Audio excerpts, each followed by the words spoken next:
আমার বাসায় কাজ করে গেছে পিয়ন, সে এখন 400 কোটি টাকার মালিক।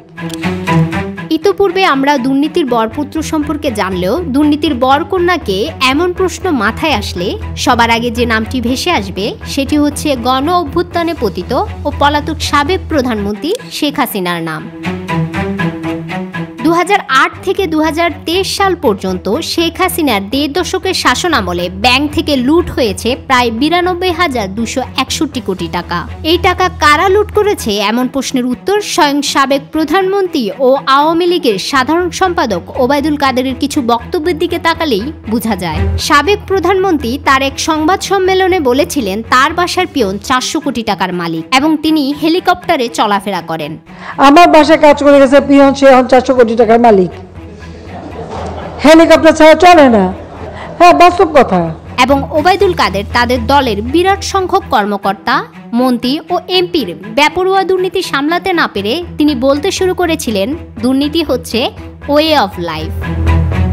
শেখ হাসিনা তার পিয়নকে আইন শৃঙ্খলা বাহিনীর হাতে তুলে না দিয়ে তিনি নিজেই তাকে শাস্তি দিয়েছিলেন। তিনি তার কার্ড সিজ করেছেন এবং তাকে বাদ দিয়েছিলেন। এর অর্থ এই দাঁড়ায় তিনিই আইন, তিনিই আদালত। শেখ হাসিনা সরকার দুর্নীতির বিষয়ে জিরো টলারেন্স এই কথা বারবার উচ্চারণ করলেও সেই সরকারের মন্ত্রী, এমপি, পুলিশ প্রশাসন, সেনা প্রশাসন ও প্রশাসনের সচিব অকল্পনীয়ভাবে অবৈধ সম্পদের মালিক হয়েছে। শেখ হাসিনার ওই সংবাদ সম্মেলনের কয়েক মাস আগে সাবেক আইজি বেনজির আহমেদের তুলনাহীন দুর্নীতির খবর লিড স্টোরি হয়। এরপর ক্রমাগতভাবে প্রকাশিত হয় সাবেক ডিএমপি কমিশনার আসাদুজ্জামান, বিতর্কিত সেনাপ্রধান আজিজ আহমেদ এবং সাবেক রাজস্ব বোর্ডের কর্মকর্তা মতিউর রহমানের দুর্নীতির বিবরণ। এছাড়াও সাবেক ভূমিমন্ত্রী সাইফুজ্জামান চৌধুরী ও তার পরিবারের নামে বিদেশে 2,312 কোটি টাকার সম্পদ রয়েছে বলে তথ্য ফাঁস করেন টিআইবি। সংবাদপত্র প্রকাশিত এক তথ্যে দেখা গেছেন সাবেক সরকারের 20 জন মন্ত্রী প্রতিমন্ত্রীর 5 বছরে নজিরবিহীনভাবে সম্পদ বেড়েছে। আরেক বিতর্কিত পুলিশ কর্মকর্তা ডিবির সাবেক প্রধান হারুনুর রশিদের নামে রাজধানীর উত্তরা, গাজীপুর, আশুলিয়া ও কক্সবাজারের টেকনাফে অডিল সম্পত্তি রয়েছে মর্মে সংবাদ প্রকাশিত হয়েছে। এই থেকে বোঝা যায় শেখ হাসিনা দুর্নীতিবাজ মন্ত্রী, এমপি, ব্যাংক লুট করা ব্যবসায়ী ও পুলিশ আমলাদের কতখানি লালন করেছিলেন।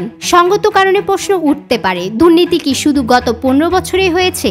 এর জবাবে বলা যায় না, এর আগেও দুর্নীতি হয়েছে, কিন্তু কোন সরকারের আমলে কোনো বাড়ির কাজের লোক কখনো 400 কোটি টাকার মালিক হয়নি।